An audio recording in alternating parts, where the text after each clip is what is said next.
তো ভাবলাম জানো বন্ধুরা, ভাবলাম যে সকাল থেকে অনেক কাজ করলাম, মানে উনুনটা অনেক দেরি হয়ে গেছিলো আজকের। ভাবলাম যে সন্ধ্যেবেলা আর কিছু করবো না। তোমাদের দাদাভাই জিজ্ঞেস করলো কী গো আজকে কী করবে সন্ধ্যেবেলা। যেই না গ্যাসটা আসতেই সঙ্গে সঙ্গে জিজ্ঞাসা করছি কী গো রুটি করবে তো। তো আমি বলি আমি কি জানি গ্যাস আসবে আজকে। তো আমি তো বেশি করে ভাত করে নিয়েছি, জানি দুবেলা খাবো। উনুন ধারে তো আর লাইট নেই যে গিয়ে দুবেলা রান্না করবো উনুন ধারে। দাদাভাইকে যদিও তোমাদের দাদাভাইকে কাটিয়ে দিলাম কোনো রকমে, তো মেয়েদেরকে কিন্তু কাটাতে পারলাম না। যদি বলে কেন, এই যে কাটছি, এই যে চাউমিন নিয়ে চলে এসেছে। আমার না বলাতেও হ্যাঁ হয়ে গেল।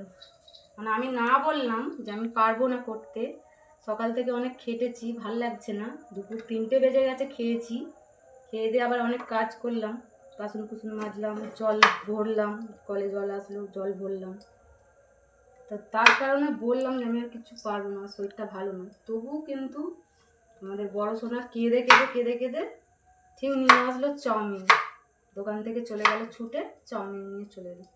এবার বসে বসে করো। এখনো ব্ল্যাঙ্কেটগুলো গুছিয়ে রেখেছি, কোথায় রাখবো সেইগুলো চিন্তা করছি না। তার এদের বায়নার আর শেষ নেই, কি বলবো আর বন্ধুরা। মানে আর এই যে ছোটটা বসে আছে, একদম উঠে আছে, কখন হবে এটা খাবো। মাঝের মধ্যে একবার হাতও দিয়ে দিয়েছে, চাক্কা খেয়ে গেছে। মাঝে মধ্যে হাত দিয়ে তুলে খেয়ে নিচ্ছে আবার। তো ভাবলাম কর্তা মশাইকে নাই আটকানো গেল, এদেরকে আটকানো যাবে?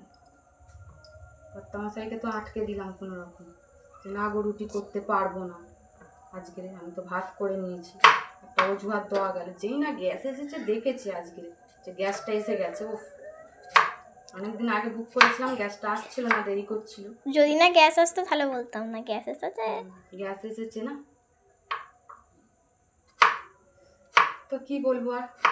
সন্ধ্যাবেলা এখনই খাটিনি, রোজই হতো, গ্যাসটা ছিল না বলে সন্ধ্যাবেলাটা খাটতে হচ্ছিল না। যদিও রান্না করে নিচ্ছিলাম বেশি করে, গরম করে নিয়ে খেয়ে নিচ্ছিলাম। আর সেটা হচ্ছে না, এবার থেকে গ্যাস এসে গেছে, এবার চালু করো, দুবেলাই রান্না করো।